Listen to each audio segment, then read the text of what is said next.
नमस्कार मु सुजित lifeline solar कहूँ। आज आम डिस्कसन करवा जे 3 किलोवाट सोलार सिस्टम रे आपण लोन नहीं बैंक रु सोलार लगेबाटा ठीक कि भूल से विषय आम ये वीडियो रे डिस्कसन करवा।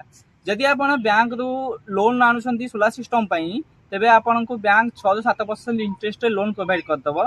आम जो देखा जे 3 किलोवाट रे 3 किलोवाट रो कॉस्ट आपण को 2 लाख 2,15,000 भितर आसीबो एवं बैंक जदि आपण लोन करूछंती ताहले आपण को 7% भितर इंटरेस्ट रे आपण को लोन बैंक प्रोवाइड करदब। जदि आपण 3 किलोवाट सोलार सिस्टम लगाउछंती ताहले आपण पर मंथली 3,000 ରୁ 4,000 टंका इलेक्ट्रिक बिल सेव करि परिबे एवं सोलार जदि बैंक लोन आनिछंती तेबे आपण को प्राय 3,000 ରୁ 4,000 भितर तार ईएमआई पड़िबो। प्राय 5 वर्ष जाए बेली ईएमआई आपण दबा को पड़िबो।